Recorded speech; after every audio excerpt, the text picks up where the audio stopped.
KMS itu adalah salah satu wadah karya mandiri sejahtera, wadah dalam pengelolaan sampah. Sempat dikatain gila nggak sih lo, Mas No? Ya, begitu. Latar belakangnya kan bupati bahkan pernah datang, tapi sampai hari ini vakum, tidak ada produksi. Iya. Oke, teman-teman, kita kembali di podcastnya Geraha Kreatif. Hari ini kita kedatangan Mas Sunarno. Sutrisno, dipanggil Mas No ya. Panggil Mas No. Halo, selamat datang Mas No. Di Geraha Kreatif. Terima kasih sudah mampir. Siap. Gimana kabarnya? Alhamdulillah baik. Sehat-sehat. Kesibukannya apa Mas No? Ya. Panggilnya Mas No aja ya. Mas No ya lebih gampang. Bukan orang Jawa kan? Saya bapak orang Jawa. Oh, bukan orang Jawa. Ibu orang Kareo asli. Oh, jadi Jawa Sunda. Iya, Jasun. Panggil Mas No gak apa-apa ya? Nah aja. Saya panggilnya Kang Jo aja. Kang Jo boleh, Kang Jo. Mas No, kesibukannya apa sekarang? Saya kesibukannya selain mengajar ya aktivitas di masyarakat aja, Bang. Oh iya, diinformasikan juga ini Mas No ini salah satu orang di belakang layar apa namanya kesuksesan KMS ya, Karyo Mandiri Sejahtera. Bisa cerita KMS itu apa sih? Oh, siap Kang Jo. KMS itu adalah salah satu wadah Karyo Mandiri Sejahtera, wadah dalam pengelolaan sampah awalnya. Tapi kalau boleh cerita dari kronologis, Harus cerita dari awal emang. kronologisnya itu pertama penumpukan sampah terjadi di lingkungan industri Okasa, Kang Jo. Waktu itu masyarakat, entah masyarakat pribumi ataupun pedagang kayak pecel lele, Padang, itu buang sembarangan di pinggir jalan pula. Nah, sedangkan kita kan Karyo itu wilayah strategis. Iya, pinggir jalan waktu itu banyak sampah, Bang. Ya. Saya ngelihat.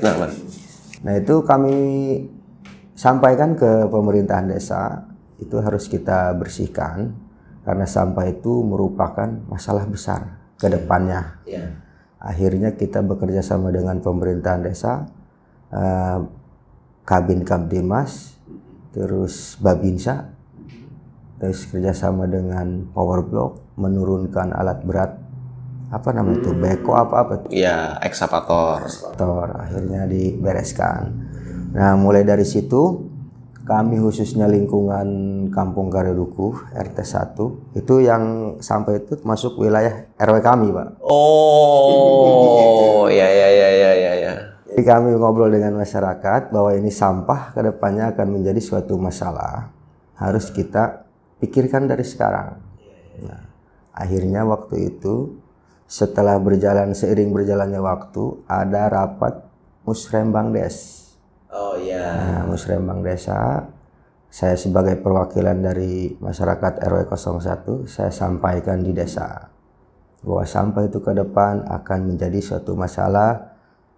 Kalau bisa kita buat pengelolaan sampah. Akhirnya direspon oleh kepala desa. Itu saya sosialisasikan ke masyarakat dengan bekerja sama, satu LH, kedua Kasubag Hukum Kabupaten Serang, karena saya tidak mau ada istilah pungutan liar itu. Oh ya.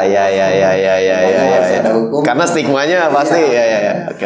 Akhirnya kami undang, kumpulkan dengan masyarakat, dari Kabag Hukum memberikan materi tentang hukumnya. Dan setelah ada materi hukum itu emang luar biasa, Kang Jo. Apa artinya? Ada aturan tersendiri tentang sampah itu.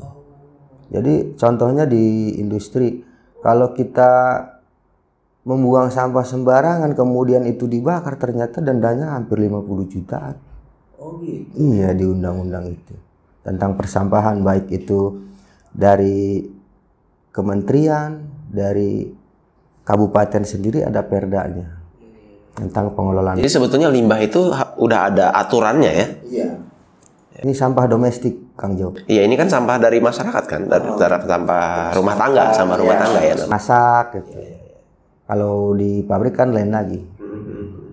Kemudian dari LH-nya juga memberikan materi, sosialisasikan kepada masyarakat, akhirnya masyarakat bisa memahami, terbentuklah KMS, Karya Mandiri Sejahtera. Tapi untuk sementara kita dicontohkan di lingkungan RT 1 Karyoduku. Sempat dikatain gila nggak sih lo Mas No? Ya, begitu. Latar belakangnya kan, gue lihat latar belakangnya itu kan orang pendidikan ya, orang pendidikan gitu. Tiba-tiba kok ngurusin sampah? Ya seperti itu penilaian masyarakat Kang Jo. Nggak ada kerjaan gitu, sampah aja diurusin. Tapi stigma itu pernah ada Kak? Ada, itu berbagai macam stigma ada Kang Jo. Nggak ada kerjaan, katanya udah jadi guru kok ngurusin kayak gitu. Hal-hal kecil. Nah, disitulah kan kita adakan sosialisasi, pemahaman terhadap masyarakat. Bahkan ada waktu sosialisasi juga, saya emang nggak pernah menghasilkan sampah. Kata saya, siapa Bu? Gimana emang Ibu setiap harinya? Katanya saya emang nggak masak Pak Guru, saya mah cuma beli. Nah beli itu kan ada bungkusnya, ada plastiknya, sampah bukan? Iya Pak Guru. Seperti itu. Ya. Di sana Pak Guru dipanggil ya? Sekarang sibuk ngajar di mana? Saya di SD Kang Jo. SD mana sekarang? SD dulu di Parakan 2, sekarang di Junti 2 karena mutasi. Oh jadi sekarang sibuknya di Junti 2? Ya. Jaraknya juga nggak begitu jauh dari Reo? Ya 1 kiloan lah. 1 kiloan ya. Nah, di masa COVID-19, anak-anak sekolah gimana? Anak sekolah, ya itu yang bingung Kang Jo. Kita menghadapi masyarakat, wali murid, pasar dibuka, mal dibuka, sekolah kok tutup, itu kan. Nah, saya nggak tahu kalau masalah itu kan kebijakan pemerintah, kata saya Bu, bukan saya yang nentuin. Akhirnya kita belajar daring. Untuk sementara untuk di wilayah Jawilan ini, kalau untuk tingkat SD cuma bisanya di WA Pak. WhatsApp, ada WhatsApp grup ya. Iya. Anak-anak yang nggak punya WhatsApp grup kan banyak. Nah justru itu kendala bagi kita untuk penilaian setiap harinya. Itu kendalanya. Kalau yang dulu sebelum adanya pemberian kuota gratis dari pemerintah, itu ada dua kategori. Yang pertama melalui WA Group, yang kedua melalui luring. Nah, membuat kelompok belajar di rumah warga. Pikir-pikir kalau bikin kelompok kumpul-kumpul juga. Iya, benar. Iya, benar. Kalau kelamaan sering kumpul juga akhirnya, karena virus itu kan kita siapa yang mau tanggung jawab Kang Jo? Swabnya mahal, 3 juta swabnya. Ya. Berarti selama ini anak-anak tetap dikasih tugas online. Ya, tugas online. Cuman kalau saya pribadi untuk tugas online itu, misalkan memberikan penjelasan itu yang harus lebih detail, kita harus membuat video. Nah, saya di kekurangannya itu di IT Kang Jo. Jadi proses edit videonya bagaimana, masukin. Berarti ide itu ada, dituangkan dalam bentuk video, cuman kan untuk penyampaian lebih menarik kan harus diolah dan dikemas gitu ya. Iya. Ya, tapi gini, dari hati kecil Mas No, bisa menerima nggak kondisi ini? Gini, isunya adalah di tempat kita yang SMP pun kemarin banyak yang nggak bisa baca. Gimana pendapatnya? Kalau saya pribadi sangat tidak menerima gitu ya. Karena keadaan seperti ini kan bukan kita yang ciptakan sih. Tapi gejala alam. Cuman ke proses pembelajarannya itu sangat kurang sekali. Jadi anak kalau melalui daring ini sulit untuk mencerna. Sulit untuk mencerna pembelajaran, apalagi untuk tematik kelas tinggi Pak. Ada proses belajar pengamatan. Di situ antara wali murid dengan anak itu sering bertengkarnya di situ. Anak nggak tahu mengamati itu seperti apa. Orang tua juga tahu sendiri, ibu-ibu banyak kerjaan, kelelahan, anaknya ngerewel kan, nangis. Iya, akhirnya kan nggak selesai tuh masalah. Padahal di situ ada pengamatan, terus setelah pengamatan dia harus menjawab soal informasi apa dari pengamatan itu, terus hasilnya apa. Gitu. Nanti kesananya ada proses lagi membuat tugas. Dari pembuatan tugas itu, sementara anak harus mengerti dulu dari gambar yang satu ke gambar berikut. Nah di situ kesulitannya tuh Pak. Makanya saya juga pengen buat video itu biar lebih jelas tuh. Kalau kita ngejelasin di WA kadang-kadang pemahaman kata itu Ya, mengerti. sulit dicerna oleh anaknya, oleh ibunya juga kurang dicerna, apalagi anak gitu Pak. Nah, berikutnya. Pemerintah kan sudah ngebagi-bagiin kuota gratis. Udah nyampe nggak ke tempat kita? Kalau kuota itu alhamdulillah nyampe Pak. Cuman kendalanya itu tadi seperti Kang Jo katakan, ada yang tidak punya HP, ada yang tidak punya nomor. Artinya mereka kalau di Junti 2 ya, karena kalau di Junti 2 menurut saya masih ada ke desa-desaan gitu. Kalau orang yang tidak mampu ya tidak mampu beneran. Buat beli beras aja nggak ada, apalagi beli HP. Itu yang susah, itu yang seperti itu. Sementara kalau kita datangin ke rumahnya bikin kelompok kan ngumpul juga. Pernah terjadi di SD Parakan 2 kan memaksakan masuk sekolah, akhirnya dibubarkan oleh polisi. Pasti polisi yang bertindak. Kan nggak baik juga Kang Jo. Berarti nggak ada solusi dong yang nggak punya HP? Iya, nggak ada solusi untuk sementara, tidak ada solusi. Karena kan kuota doang mah nggak ada HP-nya dari mana? Ya itu, masalahnya itu di situ. Nggak, saya udah koordinasi dengan kepala sekolah juga nggak ada solusi. Jadi pimpinan saya sendiri mengatakan, udah yang ada di grup aja yang ikut. Yang penting kita melaksanakan tugas. Kalau kata bahasa karya mah ngagugurkeun kewajiban. Berarti tutup mata tutup telinga dong? Iya, di situ tuh. Sementara dana BOS kan juknisnya jelas untuk kegiatan sekolah seperti perbaikan ringan, itu beli buku. Dari buku-buku aja kan kalau yang nggak punya HP tetap aja nggak bisa mengikuti. Ya kan? Dia hanya belajar sendiri juga kalau anaknya mau. Iya, kalau nggak mau buku itu kan sia-sia. Makanya kalau saya pribadi Kang Jo nggak ngasihkan buku. Saya pengennya anak itu belajar di WA, cuman kendalanya itu nggak punya. Dari anak murid Mas No, berapa yang punya handphone, berapa yang nggak bisa ngebaca Pak? Kalau murid saya itu Berapa persen kira-kira? Persentase aja. cuma 20% Pak. Yang punya. Untuk di lingkungan Junti. Terus yang 80%-nya gimana? Ya itu yang tidak menemukan solusi itu Pak. Berarti yang nggak ada solusinya malah lebih banyak ya? Tapi kalau di sekolah kayak Parakan 2 nih Majasari, itu sebenarnya kalau guru kreatif banyak itu mah Pak ikut. Jadi hampir semua 100% murid itu ikut. Karena kalau di Majasari kayak Majasari Kareo itu kan udah wilayah dekat dengan industri, kemudian pinggir jalan, banyak pendatang, jadi tingkat persaingan itu ada, sehingga wali murid atau siswa itu ada keinginan, bukan kekhawatiran, ada persaingan, takut ketinggalan gitu tuh. Yang khawatiran takut ketinggalan pelajaran kan sebetulnya gitu ya. Sehingga aktif di situ. Kalau di Parakan 2, di SD Kareo itu aktif. Jadi hampir semua murid 100%, 99% lah gitu, mengikuti.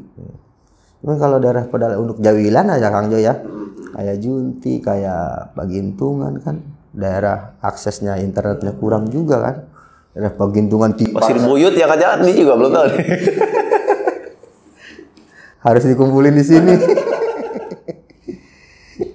Ya. Ya, Ke orang tua pun nggak bisa ya? Ke orang tua nggak bisa, susah. Kalau dijunti. Yang punya handphone Android, orang tua juga jarang ya? Jarang. Kadang-kadang saya aja kelas 6 ada yang dibawa orang tuanya dulu. Orang tuanya dulu, terus absennya malam. Terus nilai anak-anak yang di 80% tadi gimana dong Mas? Kalau ya tadi melalui luring. Kemudian mereka suruh menyiapkan buku khusus, tugas, kasih tanggal, nanti kita koreksi setiap seminggu sekali, Pak. Nah, ya cuman itu aja paling solusinya. Ya solusi terakhir lah ya. Iya. Mau tidak mau. Mau tidak mau, kalau misalkan nggak nyuruh disiapkan buku khusus, otomatis mereka nanti nggak belajar, Kang. Berarti memang benar-benar di sini peran orang tua harus care banget ya, maksudnya harus peduli sama anaknya sendiri ya. Iya. Di sini kan kendalanya, saya tidak tahu ya di rumah tangga masing-masing itu seperti apa. Untuk mikirin dia besok makan apa aja, apa itu kayaknya susah, apalagi di musim pandemi ya. Betul. Sangat sulit. Maka dari itu salah satunya terbentuk KMS itu sebenarnya tujuannya ke situ, Kang Jo. KMS. Contoh, setelah kita musyawarah dengan masyarakat, kita iuran lah untuk petugas. Ya, petugas operasional KMS. Kita disetujui per rumah itu 15.000 per bulan. Sangat murah, Kang Jo. Di daerah lain itu udah 50 ke atas. Berarti sistemnya gimana itu?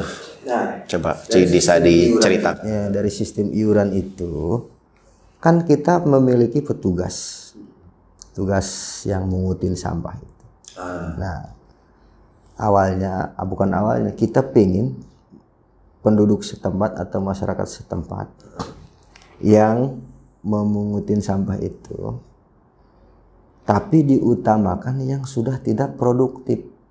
Artinya tidak bisa kerja di perusahaan, terus tidak punya penghasilan tetap.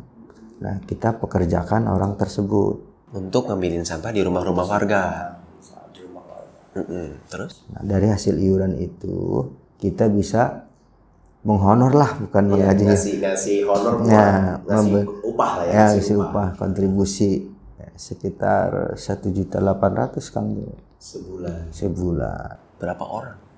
1 orang. Yang mengutin itu. Berapa rumah? Rumah 126. Terus? 70 kalau rumah 70. 70. Ini sampah udah dikumpulin nih. Kumpulin. Terus gimana ngelolanya? Ngelolanya gimana? Ngelolanya itu kan yang tidak bisa kita berdayakan, kita masukin ke mobil sampah yang sudah disiapkan oleh LH. Itu dari LH. Contoh sampah-sampah apa itu? Ya kayak popok kan udah nggak ini bisa diolah kan.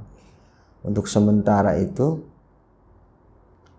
yang diolah itu plastik. Oh, jadi kita pisahin plastik. Plastik itu berarti bekas aqua, gelas, aqua botol, kresek. Itu kita pisahin sendiri. Itu kan sampah yang tidak bisa diurai. Kemudian kita alhamdulillah punya tim kreatif namanya Kang Iwan Ridwan tuh. Kemarin juga ikut pelatihan jurnalis dia. Oh, ya? Nah, itu menciptakan satu mesin Casen. Oh, untuk mengolah plastik yang tadi. Casen itu plastik digiling, dicacah dulu. Nah, yang tidak punya kami tuh mesin cacah. Oh gitu. Jadi diguntingin manual. Oh, digunting manual? Iya, manual. Manual. Terus. Terus diguntingin manual, mesinnya dipanaskan, dicampur dengan oli bekas atau jalantah, minyak sayur jalantah. Kemudian masukkan plastik tadi sampai hancur, Setelah hancur, masukkan sekam. Sekam padi. Kalau kemarin pelatihan lele itu dipanggang, kalau ini dibakar. Debu ya. Nah, kemudian setelah meleleh, setelah dicampur sekam, dikeluarkan melalui keran, kita taruh cetakan batako persegi panjang. Jadi sebuah batako. Sebetulnya bisa dicetak apa aja? Bisa dicetak saat ini batu batako? Iya, bisa aja, bisa dicetak. Kayak asbak kalau kita kreatif. Oh iya ya.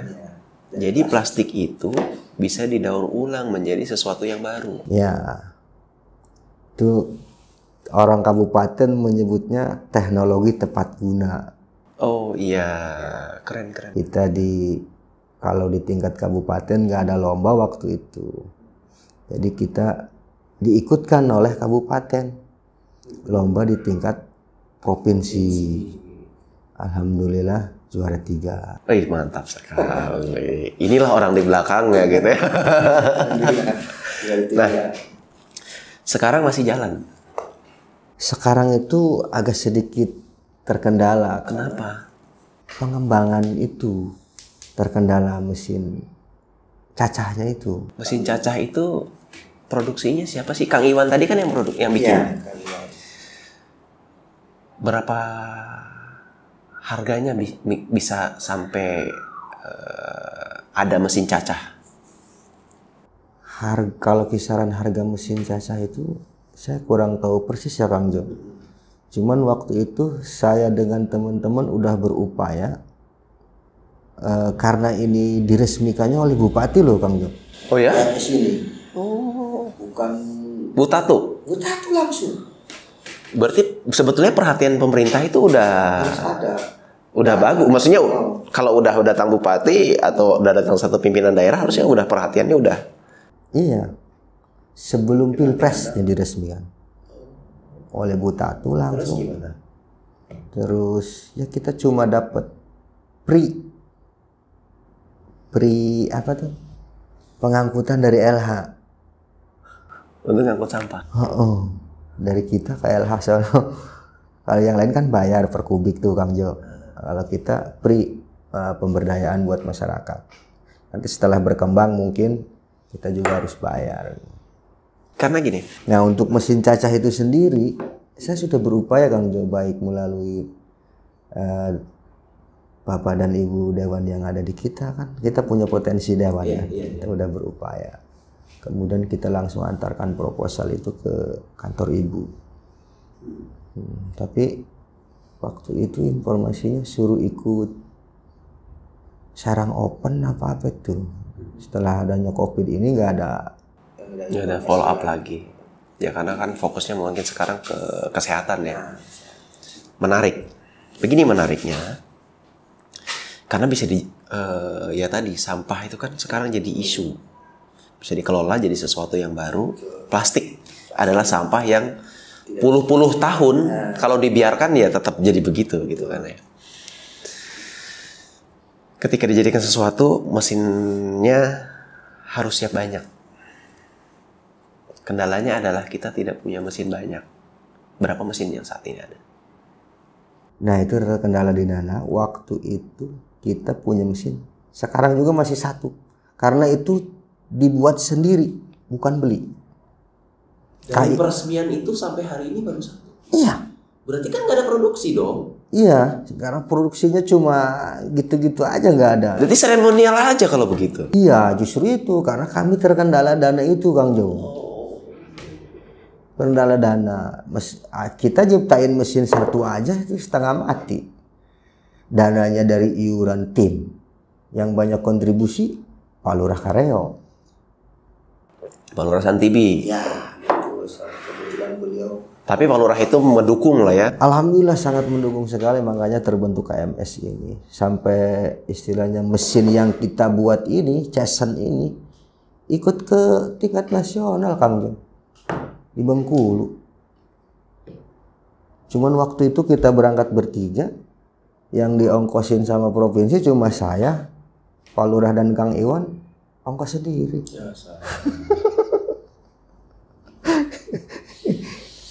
Itu kalau nggak salah kita buat mesin itu. Itu mesin dibawa. Bawa. Gede nggak sih mesinnya? Bawa di pamer. Enggak sih, nggak terlalu gede, bulat. Ada fotonya nggak? Coba. Kayak drum. Coba lihat fotonya kayak gimana sih? Tapi menarik Kang. Coba dihitung. Mungkin di proposal itu harusnya ada dong. Iya. Coba dilihat proposalnya, mungkin ada soft copy-nya. Akang coba lihat gitu. Berapa sih untuk biaya mesin itu? Siapa nanti nih? Pemirsa Geraha Kreatif ada yang tertarik karena ini peluang bagus untuk menyerap masyarakat bisa kerja. Estimasinya sih cuma 20 juta untuk permanen mesin itu. Karena yang kami satu mesin. Terus terang aja kalau yang kita ciptakan kemarin itu disebut masih ecek-ecek. Masih apa ya namanya? Masih trial. Ya. Karena kita menciptakannya itu dari bahan-bahan bekas yang kita pakai. Mesin yang sekarang deh. Kira-kira habis berapa mesin yang sekarang? Estimasinya 20-an. Ya. Harapan kami sih waktu itu walaupun tidak ada produksi, harapan kami pengennya bisa ada yang tertarik menjual mesin tersebut kan. Kenapa mesinnya dijual? Ya maksudnya iya. Kita produksi sampah. Sekalian juga kalau ada yang mau minat. Tertarik mesinnya ya ini bisa berarti bikin anak-anak bangsa. Iya, bisa. Banyak keuntungan kalau kita kembangkan. Berarti selama ini produksi yang sudah dihasilkan berapa banyak?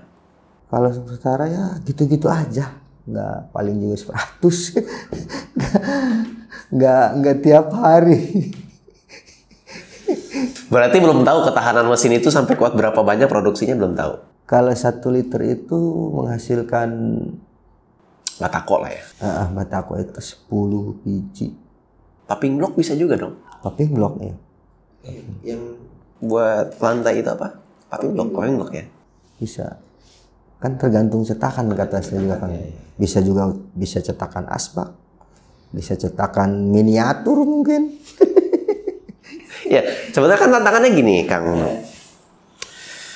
Sudah produksi, kita kuat produksi berapa banyak, akhirnya kita bisa memasarkan itu keluar atau di dalam tempat kita. Di Jawilan atau di Kabupaten Serang atau bahkan malah keluar. Karena hasilnya akan bagus, tahan lama. Ya nggak sih? Seharusnya. Cuman kaminya satu tidak ada pembinaan lagi. Jadi vakum hari ini. Cuman yang berjalan itu pengelolaan sampah. Sampah itu tetap berputar seperti yang saat pertama kali berdiri. Berputarnya dibuang langsung ke air. itu yang masih saya bisa melihat Peluang itu ya di mesin. Kalau ada yang mau mengembangkan mah, karena waktu itu mesin kami yang kami ciptakan juga kan butuh perbaikan kan, butuh perbaikan. Jadi dan kami juga mau produksi ya pengurus orang-orang kerja semua, jadi nggak begitu terurus. Coba lihat Kang mesinnya kayak gimana sih? mesinnya bulat. Kayak gimana sih coba lihat? Ada nggak dia? Siapa tahu ada. Masa nggak ada? Apa lama yang ada? Karena gini, kalau dijadikan batako itu kuat banget pasti. Ya. Karena terbuat dari plastik. Campurannya adalah sekam. Kalau jadiin paping block pasti kuat juga. Ya. Udah pernah ada di mana gitu, di rumah siapa yang udah terpasang? Belum. Untuk sementara kita ciptakan sampel doang. Belum pernah dipasang. Jadi hanya sampel ketika ada yang mau ninjau ya lihatnya sampel, tapi nggak ada sampel yang dipasang di jalan. Kayak di depan Geraha Kreatif kan udah paping block kan lumayan banyak tuh. Kalau disponsor oleh KMS itu jadi satu kebanggaan yang bagus. Ya. Berarti PR-nya adalah produksi juga kita belum begitu. Belum ada produksi. Belum ada. Nol.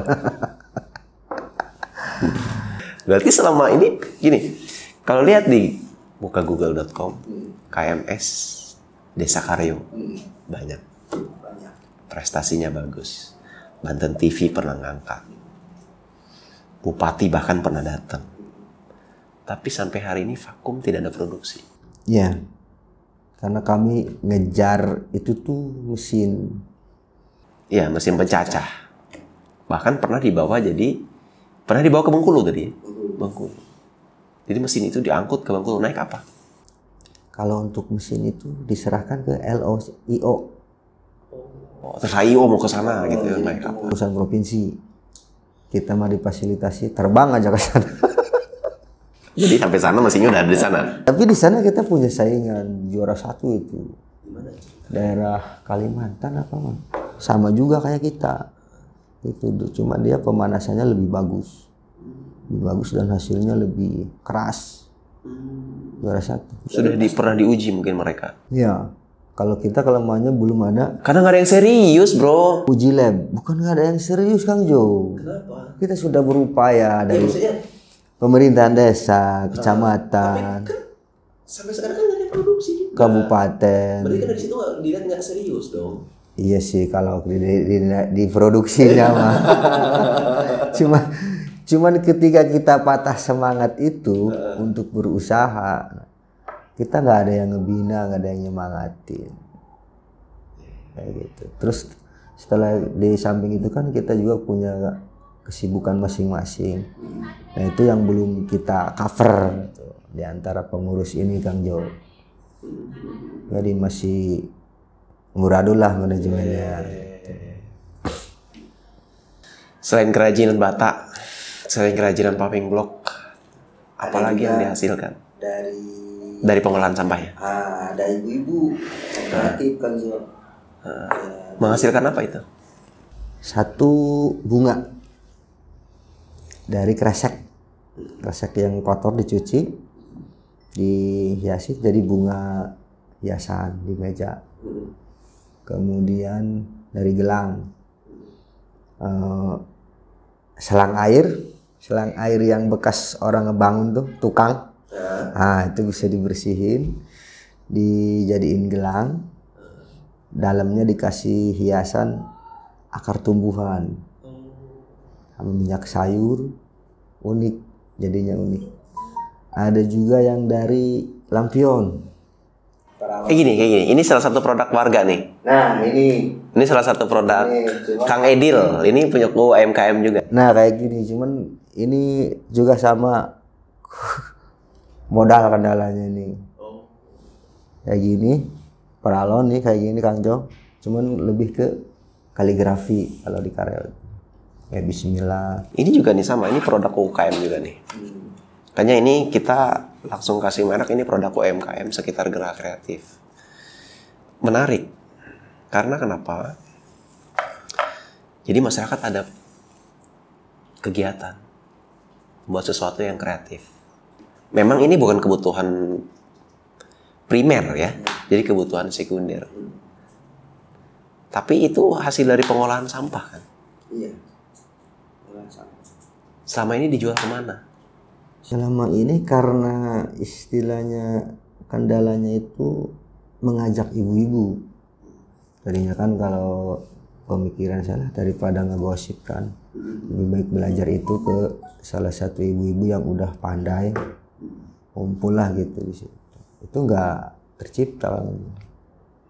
Jadi hanya si ibu itu sendiri yang kreatif, yang menjualnya melalui online, Facebook. Budusi namanya itu. Aslinya orang Riau dia, cuman punya punya suami di Kareo.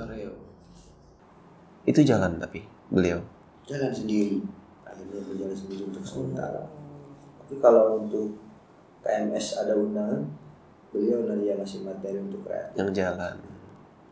Tapi mungkin bisa aja Mas No. Nanti di podcast kita di link deskripsinya ada bahwa untuk beli ini bisa offline dan online. Kalau di sini kan udah ada wadahnya tuh Join Smart, bisa offline lewat Join Smart atau online lewat Tokopedia atau Bukalapak. Kita Bukalapak. Nah, ini produk-produk yang kayak gini, produk-produk yang Mas No hasilkan di pemberdayaan atau hasil olahan dari sampah-sampah. bisa diajak kerjasamakan gitu.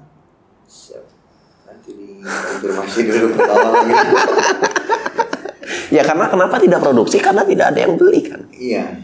Tapi kalau si ibu itu sendiri mah karena mungkin dia kreatif, jadi setiap hari juga buat Kang Jo. Kadang-kadang dia ngumpulin bekas kopi. Ya yang kalau ABC khusus ABC. Iya. Kalau yang apa tuh namanya? Yang agak bagus tuh.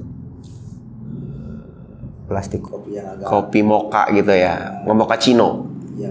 Ya kayak gitu yang kopinya rada keset-keset itu ya. yang warnanya merah. Iya, yang nggak glossy kan, yang dok. Good day. Iya, good day terus. Itu dibikin tas sama dia Kang Jo. Bikin tas. Buat ke pasar juga kuat. Tapi sampai hari ini dia masih produksi Bu Lucy. Masih sendirian.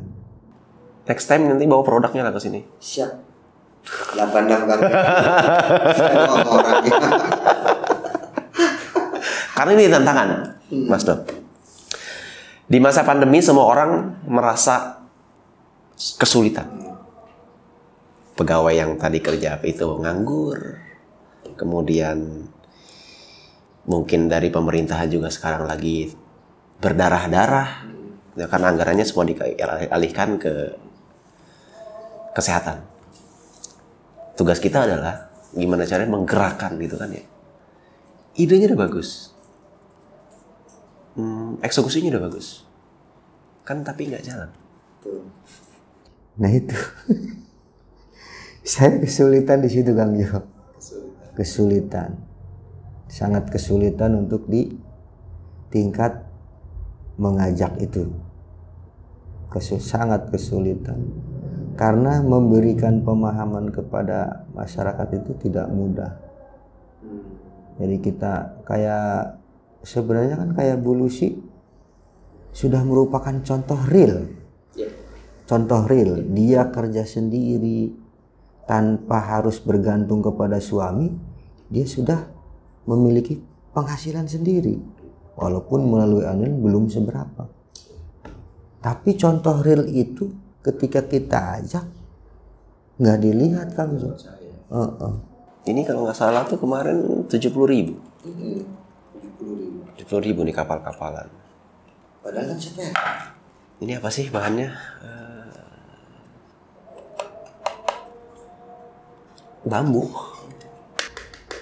Kalau Kang Iwan malah lebih ini Kang Jo, waktu itu pernah dipesan sama pedagang matahari sehari per minggu 200 piece.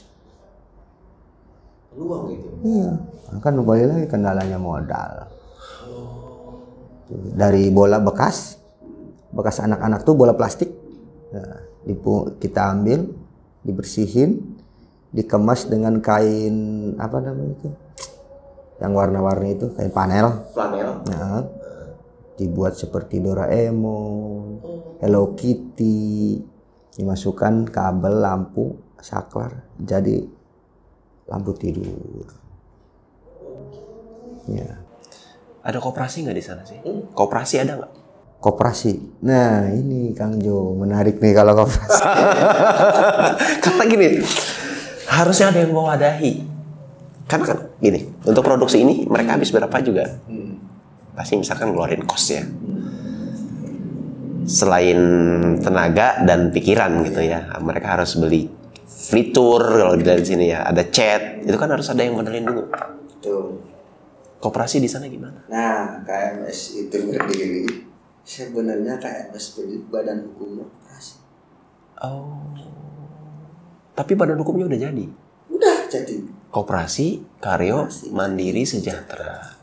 Cuma programnya di situ. 1. Pengelolaan sampah. 2. Penghijauan. 3. Koperasi. 4. Bank sampah. 5. Peduli kemanusiaan. Oh. Awalnya untuk masalah koperasi saya tidak tercetus untuk mendanai teman-teman yang kreatif atau masyarakat yang kreatif. Karena kami kan terkendala dengan dana itu, walaupun udah punya wadah, belum ada modal. Ya, modal koperasi ya. Ya, modal koperasi. Akhirnya pemikiran saya tuh karena di masyarakat itu wabahnya, mohon maaf, rentenir gitu kan. Ya. Di sini tuh sebutnya kalau nggak salah Bang Emo. Itu kan banyak karyawan kerjanya di Kenda, gajiannya di Okasa. Gimana itu Dia maksudnya? kan kerja di Kenda, rumah rentenirnya ada di Okasa. Oh.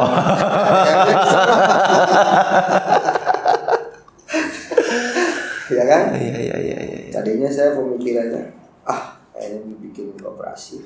Berarti fenomena Bang Simpan Emo. pinjam untuk meminimalisir masyarakat yang tersangkut dengan yang diceritakan tadi.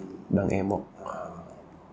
Jadi biar jadi Banyak masyarakat yang biar jadi anggota koperasi sudah saya sosialisasikan tingkat pemuda dulu yang bekerja, tapi ternyata hasilnya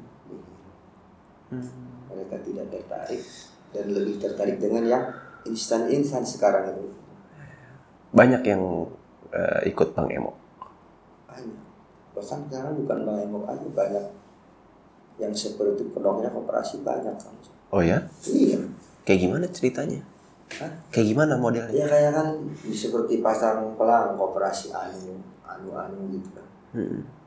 Banyak orang pinjam ke situ, harusnya kan jadi anggota. Yap. Ya. Jadi anggota. Mereka hanya simpan pinjam. Ya kalau koperasi kan berapa persen untuk ke penghasilan koperasi untuk anggota koperasi kan gitu ya. Dan setiap tahun harus ada RAT. Iya.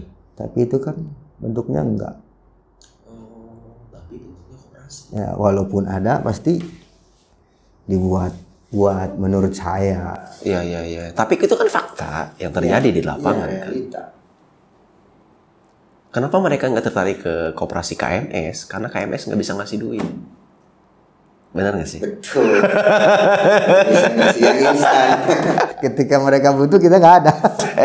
Saya mau produksi ini nih, apa namanya, kapal-kapalan gitu ya. Miniatur kapal-kapalan. Ini produksinya misalkan 20.000. Saya mau produksi 100. Minimal biaya produksi KMS bisa modalin. Minimal kan begitu. Mereka baru tertarik, gitu kan ya. Ini kan enggak. Ini pernah dibuat oleh Kang Iwan. Cuman bukan dari kayu, Kang Jo. Kita waktu itu ada sampah koran. Oh iya? Iya, dari sampah koran ini kita pamerkan di hari LH dunia tingkat Kabupaten Serang dan dibeli 300.000 sama orang LH dari koran. Itu Kang Iwan yang buat tuh, yang kreatif. Sebetulnya kan nilai seni sebetulnya. Nilai seni, nilai apa yang dibawa itu, nilai pesannya, moralnya adalah kita bisa mendaur ulang sesuatu yang memang menurut orang tidak berguna tapi menjadi sesuatu yang bisa dijual. Sampah jadi berkah. Sampah jadi berkah. Cuman itu tadi Kang Jo, tetap kendalanya itu kita mengajak masyarakatnya yang susah. Menggerakkan yang saya alami. Iya. Tapi gini, Mas No, mungkin coba dipikirkan lah, maksudnya koperasi KMS memberikan modal ke penggiat ini, udah pernah belum? Nah itu pernah mau. Kenapa tidak pernah? Jadi itu saya koordinasi dengan Pak Santibi sebagai kepala desa. Kebetulan waktu itu lagi gencar-gencarnya BUMDes, Badan Usaha Milik Desa. Nah, kata beliau, udah jadikan BUMDes aja biar kita punya modal. Modal disuplai dari dana desa. Waktu itu udah dimasukkan ke kosnya. Kita mau dikasih modal. Berapa waktu itu? Sekitar 130-an. 130-an kalau nggak salah. 130 juta. Nah, itu udah dikoskan. Tinggal istilahnya menunggu waktu pencairan. Yang direalisasikan.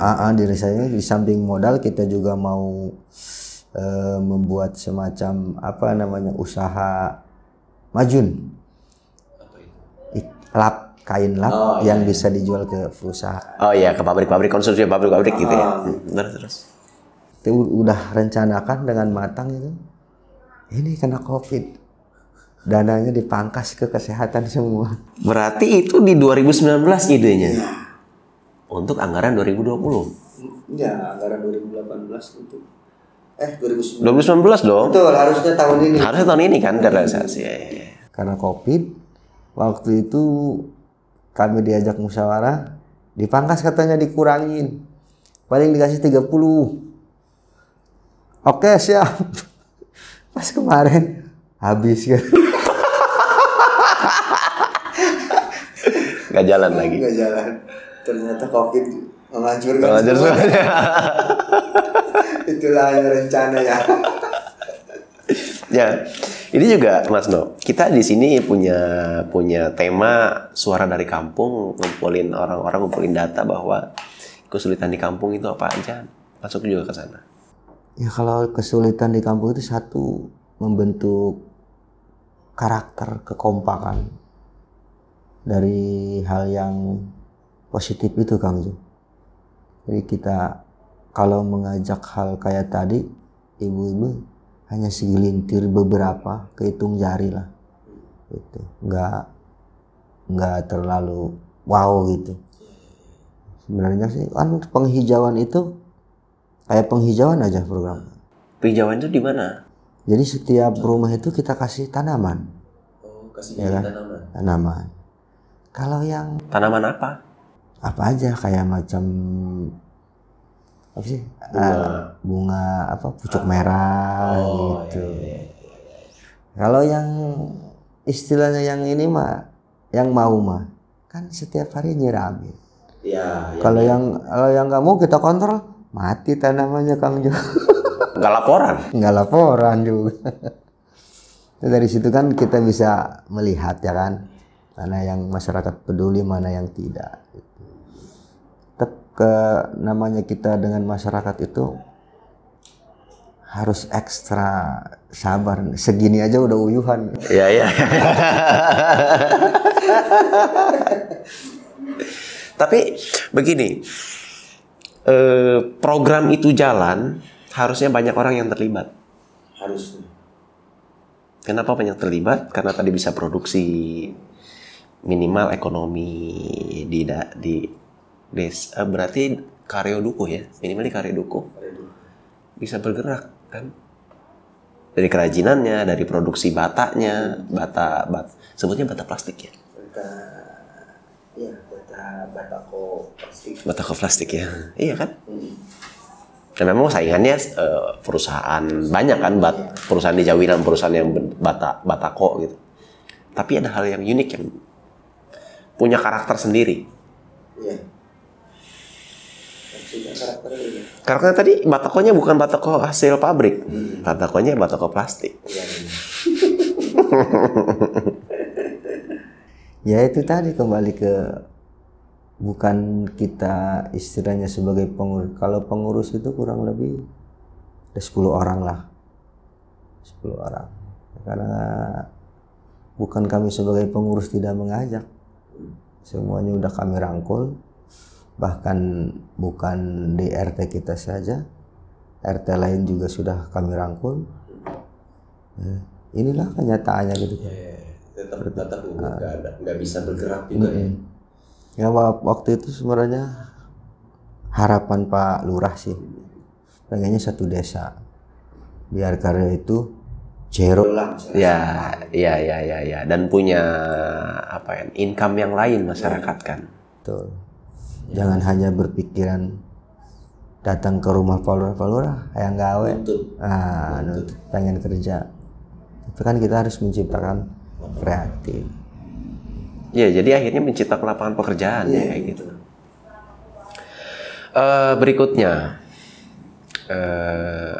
Mas No di sana sebagai ketua, mengetuai KMS Desa Kareo. Harapannya apa sih? Harapan saya sebenarnya sederhana. Harapan jangka cepat, jangka panjang, harapan ke depannya gimana? Boleh cerita nggak? Kalau harapan saya sih sangat sederhana lah Kang Jo.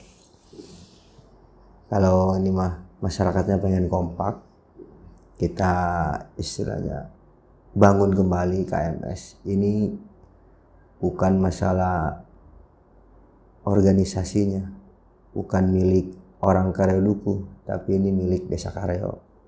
Orang-orang yang berpotensi itu saya harapkan bergabung untuk mengembangkan KMS, baik di tingkat desa, kecamatan ataupun tingkat kabupaten.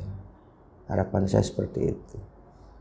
Ini yang orang-orang yang memiliki potensi khususnya Desa Kareo, ya harapan saya ingin bergabung gitu, bahu-membahu menciptakan solusi untuk pengembangan KMS ini. Karena perusahaan aja baru satu yang bisa kerjasama dengan KMS, itu kita punya income, Kang. Oh ya? Iya, kita ambil dari perusahaan itu, maaf bukan limbah, tapi sampah. Kalau limbah biasanya masih ada. Nah, kalau limbah kan kita bisa bentrok dengan orang, rusuh. Tapi kalau sampah kan enggak. Kita MOU kerjasama dengan perusahaan dengan rumus-rumus yang sudah ditentukan. Kalau perusahaan itu rumusnya setiap hari manusia 2,25% menghasilkan sampah. Sampahnya 2,25% kali jumlah karyawan. Kalau karyawannya ribuan kan lumayan. Udah terjadi di PT Asiatek, alhamdulillah. Jadi jadi yang sampahnya diambil oleh KMS untuk dijadikan sesuatu. Itu yang saat ini berjalan. Yang ngelola sampahnya siapa? Perusahaan ngasih kontribusi. Oh. Nah, sampahnya itu dikemanain lagi sama KMS? Sampahnya itu diolah. Ada yang istilahnya yang kayak benang yang bisa pakai. Kalau yang enggak ya dibuang. Kayak bekas benangnya kan bisa dijadiin kreatif. Cuman itu tadi orangnya itu aja. Nah, hasil kontribusinya dari itu buat ngidupin organisasi dong ya, ngidupin KMS ya. Karena baru berjalan 2 bulan, Kang Jo. Baru dari 2 bulan. Jadi semenjak masa pandemi ini ada angin segar lah ya KMS. Angin segar itu cuman untuk sementara ya kami tabung. Iya. Kami tabung. Jadiin modal lah. Iya. Buat ngebantu yang kayak gini-gini. Iya. Terus yang ngurusin KMS-nya operasionalnya gimana? Ngurusin KMS-nya operasionalnya gimana? Kalau kita pengurus ya seperti arahan dari jadi ikhlas aja dong. Pak Kades sama pembina kita. Ya, gitu. Jadi pahala aja dong. Sosial. Tidak ada. No gaji. Jadi masyarakat bisa merasakan. Ya. Tapi alhamdulillahnya ada salah satu tokoh di kami, artinya yang mau berkorban untuk rokok-rokok kopi mah ada aja. Minimal kalau kumpul ada rokok sama kopi lah ya. Hebat perjuangannya. Ini adalah perjuangan yang dilihat di lapangan, yang butuh apresiasi banyak orang dan butuh sebetulnya bukan hanya diapresiasi ya. Yang butuh ditarik bareng-bareng. Ya, justru itu tarik bareng-bareng. Rencana saya tadinya di Kecamatan Jawilan itu kan ada program dari pemerintah tuh. Tim inovasi desa tuh, Kang Jo. Itu adanya di tingkat kecamatan. Yang harapan saya tadinya itu mesin Chasen ini bisa dijadikan contoh atau sampel untuk tingkat kecamatan Jawilan.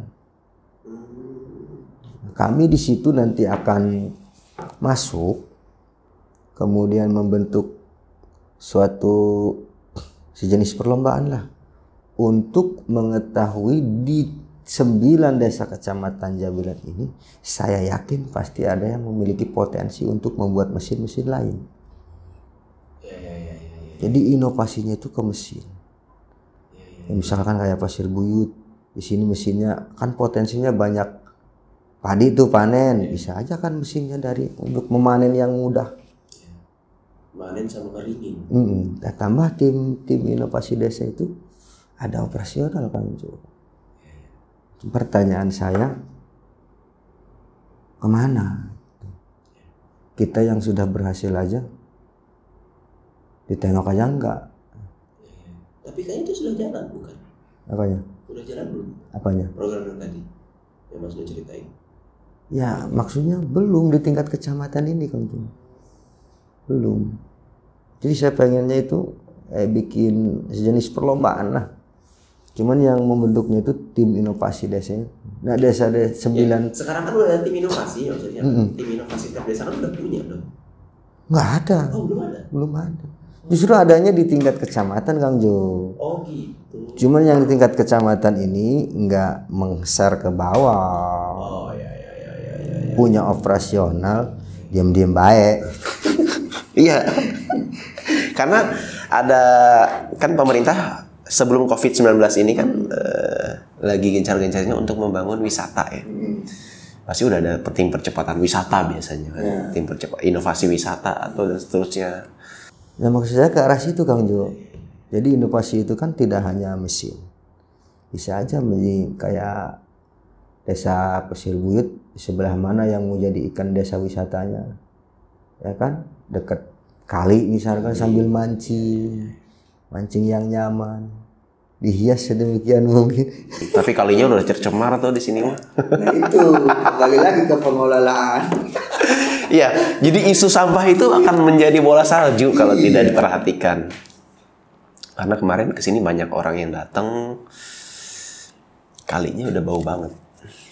Kalinya bau, dan saya coba cari-cari info juga di internet, emailnya kita coba berusaha email ke perusahaannya, mungkin semoga sampai email yang kita kirim.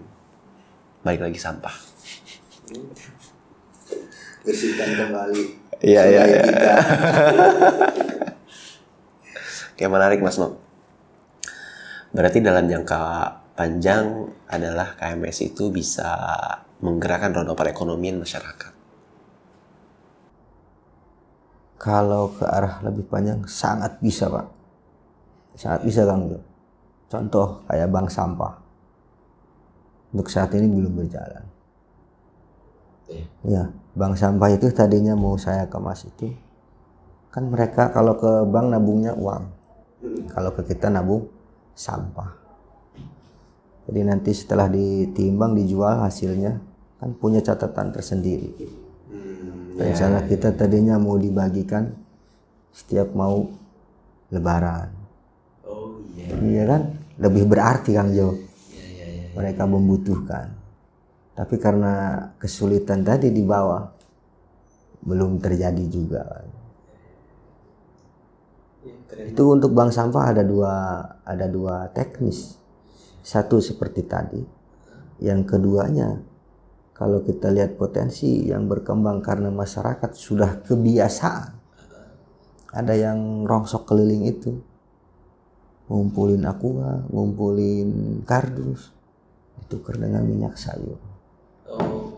Nggak seberapa. Tapi masyarakat butuh. Nah kenapa nggak kita kembangkan? Pakai tuker dengan minyak sayur. Kemudian hasil sampahnya itu pengurus yang mengelola. Jadikan sesuatu. Lagi-lagi modal. Karena untuk beli minyak sayur itu harus ada modal yang lumayan. Oke. Tapi begini, ada opsi berikutnya. Jadikan tabungan. Jadikan tabungan, plastiknya diterima atau aquanya diterima. Jadikan tabungan dalam bentuk nominal, lebaran dikasih. Tapi di sisi lain, plastik yang diterima itu dijadikan sebuah kerajinan untuk diproduksi, jadi suntikan modal untuk mereka dikasih buat lebaran. Berani nggak? Nyambung nggak? Nyambung. Tapi masyarakatnya kan belum mau. Karena nggak mau cuma nominal ya. Tahu sendiri. Ya. Maunya gua tukar sesuatu ya ada hasilnya gitu. Oke. Minyak sayur itu ya. Harus perlahan sih sebenarnya, harus berjalan. Kalau nggak ada contoh itu sulit kan? Iya. Kadang harus ada role model sih. Iya. Sangat sulit. Ya. PR bareng-bareng sih Mas. Iya. PR bareng-bareng gimana caranya bisa saat ini adalah isu COVID-19. Selain isu ekonomi, isu kesehatan, isu ekonomi, ini masyarakat di kampung nih sangat terpukul.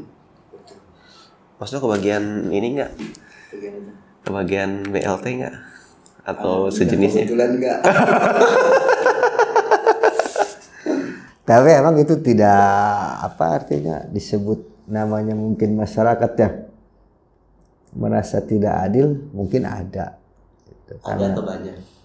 Banyak pastinya, Wak. Karena yang dapat itu ya ada yang tanda kutip, ada yang benar-benar harus dapat. Gitu. Tapi kalau untuk Desa Karya sendiri sih hampir semua rata kebagian, walaupun istilahnya bukan uang yang beras. Kan kayaknya ada. Kalau Desa Karya kan lumayan dapat ya Kang Jo. Ya dari pemerintah pusat itu sekitar 1.000 berapa lebih. Oh iya. Jadi sisanya yang belum dapat itu tinggal sedikit. Jadi ada yang melalui dari dana desa yang 300.000 itu sekarang. Iya, sebulan 300.000 dolar. Ada yang melalui program bupati kasih beras. Iya. Dan Kasih beras. Sarimi. Ya itu. Jadi hampir tercover semuanya walaupun bukan uang itu. Hampir tercover. Minimal mereka besok mau makan apa juga masih bisa. Iya. Tapi cukup nggak itu kira-kira? Kalau untuk tergantung keluarga. Keluarganya. Tapi ada yang sempat tumpang tindih nggak sih? Dikasih uang iya, dikasih beras iya. Ada. Cuman kalau di Desa Karya terhitung lah Nggak terlalu tumbang tindih banget. Gitu. Jadi uang iya, terus makanan iya, uang lagi iya gitu. Ada ya. Karena yang kerja juga manusia mungkin Kang Jo. Nggak sempurna. Ada yang seperti itu memang tidak dipungkiri ada. 1-2 ada. Dapat uang dari pemerintah iya, dari desa iya, ada beras ada juga. Kang, berikutnya. Di Karyo itu adalah isunya yang saya terima hari ini. Tempatnya narkoba. Tempatnya orang tawuran. Tempatnya minum-minuman keras. Benar nggak itu? Ya emang Karyo terkenalnya begitu Kang Jo. Kita tidak pungkiri ya. Saya tidak munafik. Iya betul. Ya tidak pungkiri. Cuman kalau kembali lagi tergantung kita mengemasnya sih. Jadi kita sebagai penggerak gitu. Kalau pengalaman saya itu, kalau kita bisa menciptakan suatu kegiatan yang positif, tapi berjangka panjang gitu Kang Jo. Bisa setiap hari juga bisa. Itu akan mengurangi hal-hal yang negatif tersebut. Pengalaman Kang Jo, waktu mau ngadain satu Muharram, itu yang hobi ngeband kumpulin, kasih sholawatan, istighfar, bikin nada lagunya, terbentuk Kang Jo. Istighfar itu ada puisinya juga, kebetulan saya yang baca puisi. Iya, yang ngajak itu harus terlibat memang. Terus. Terbentuk itu band IPKD. Itu waktu satu Muharram pertama itu, waktu saya dikatain Hindu lah apalah. Tapi kan itu memperingati hari raya Muslim, hari tahun baru Islam kan? Iya. Kan saya nggak tahu. Oh iya. Di lapangan banyak yang stigma yang tidak baik. Anak muda semua yang ngaji, qori, potensi di kita ditaikan. Yang bisa ceramah naik. Bahkan ada tim qasidah juga kan punya. Ibu-ibu naik, tim qasidah. Anak-anak naik. Jadi kan suasana jadi rame. Ya. Anak muda yang bisa gitar, cuman lagunya kita ganti istighfar, sholawat. Alhamdulillah sih ada beberapa orang sekarang yang katakanlah benar-benar hijrah gitu Kang. Walaupun saya tidak pungkiri ada teman-teman yang lain di bawah yang masih ngumpet-ngumpet lah sekarang gitu. Iya. Terbuka. Ada pengalaman ini nggak Mas Noh? Pengalaman yang tidak bisa dilupakan sampai hari ini tentang 3 kejadian tadi. narkoba, tawuran, sama minum-minum. Kejadian selama saya Kan ini di masyarakat, Mas tuh saya lihat banyak banget ngebantu masyarakat nih. Maksudnya banyak banget menggerakkan masyarakat. Pasti akan dijadikan orang dituakan lah ya. Ada kejadian-kejadian yang tidak bisa dilupakan sampai hari ini. apa ya? Kayak misalkan tawuran, dicomot polisi, terus yang nolongin siapa gitu. Enggak. Cuman kejadian saya tuh kesannya gimana ya? Seru aja sih. Cuman yang tidak bisa dilupakan tuh kalau kita punya kegiatan sosial kan. Jadi kita punya peduli kemanusiaan, tapi bukan hanya wilayah Kareang. Kita pernah ngebantu orang Harendong yang hidrosipalus. Kita galang dana dari pemuda, dari perusahaan. Alhamdulillah kita bantu, terkumpul dana sekian, kita kasihkan. Bahkan kita sempat antar juga ke rumah sakit. Ada. Kemudian korban banjir tsunami kemarin juga kita galang dana. Untuk IPKD, kalau yang lain kan ada yang dari FPI lain, udah ada organisasi nasional lah. Kita organisasi kampung mampu berdiri untuk sana gitu. Jadi ada kepuasan tersendiri gitu Kang Jo. Kita bisa meringankan beban orang itu. Jadi ada selalu meneteskan air mata gitu kalau untuk tersebut. Kalau di lapangannya, kalau tentang anak muda itu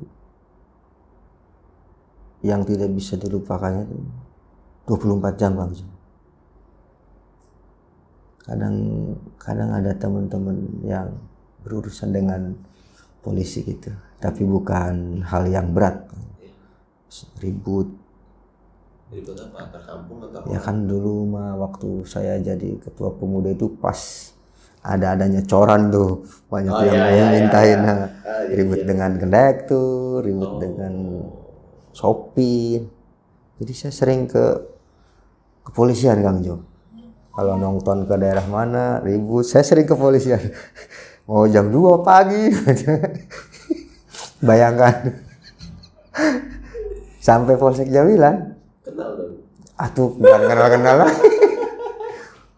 Sampai apa coba? Saya mah ketemu Pak Trisno, kalau anak karya ada kasus, pasti ketemu saya. Nah, saya Kang Iwan sama Pak Lurah, kita selalu berkoordinasi dengan Pak Lurah. Kita nggak pernah kerja sendiri gitu. Kita selalu berkoordinasi, karena walau bagaimanapun juga teman-teman yang memiliki masalah gitu, baik itu orang tua, pemuda, kan warganya Pak Lurah, jadi kita koordinasi. Selama kita bisa eksekusi dengan izin beliau, kita eksekusi. Kalau misalkan kita memiliki tingkat kesulitan, insya Allah beliau hadir. Karena Kompleks isunya berarti di sana. Jadi itu 24 jam Bang Jo. Nah, gini. Tadi ada Bang Emo. Mereka tuh sistem pinjamnya gimana? Kan banyak yang Bang Emo percaya sama masyarakat di sana. Ya, sistem pinjamnya sih saya kurang paham ya Kang. Cuman sempat pelajari itu. macam-macam sih, ada yang nyebutnya bunga berjalan gitu.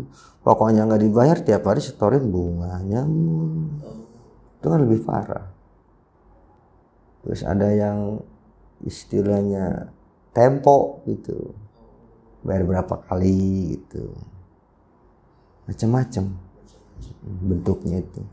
Ada yang istilahnya 1 juta bayar 1.200.000 gitu. Bayarnya per hari, per bulan. Tergantung penghasilan si peminjam itu Kang Jo. Tergantung perjanjian juga. Cuman perjanjian itu kan mungkin lisan. Kalau orang yang kerja kan yang ditahan ATM-nya. Ya kata saya kerja di Kenda nanti gajiannya di rumah Bang Emo. Ya. Karena uangnya dari perusahaan pindah ke Bang Emo. Jadi bisa saja kerjanya di Kareo, gajiannya di Pasir Buyut. Karena Bang Emo kan Pasir Buyut. Oke, makanya itu si koperasi KMS harus cepat jalan. Harapannya kan koperasi itu cepat jalan. Ya, harapan saya ke depan berjalan dengan catatan dicontohkan dulu oleh pemerintah desa, kepala desa, sekap, BPD. Jadi di lingkungan penggerak dulu. Nanti setelah penggerak sudah merasakan, masyarakat melihat, baru terjun ke masyarakat. Karena koperasi itu keluarganya, Kang Jong. Iya, jelas. Sangat enak sekali. Jelas.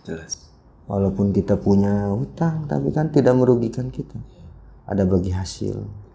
Kalau kita ngelolanya baik. Ya, karena sekian persen adalah keuntungan koperasi itu untuk anggota kan. Betul. Mayoritas itu kan di sana petani. Ya. Bukan pegawai pabrik. Pabrik bisa. Petani. Yang lain juga bisa. Tidak menutup kemungkinan nanti karya kalau itu berjalan punya aset. Ya. Kalau kitanya siap, masyarakatnya oke. PR-nya dalam menggerakkan. Iya. Mas No, gak kerasa nih udah mau 1,5 jam kita ngobrol. Saya rasa cukup dulu. Next time kita ngobrol lagi di episode berikutnya atau di podcast berikutnya. Mungkin Mas No jaga kesehatan di masa pandemi. Salam sama keluarga. Siap, Kang Jo. Terima kasih banyak atas undangannya.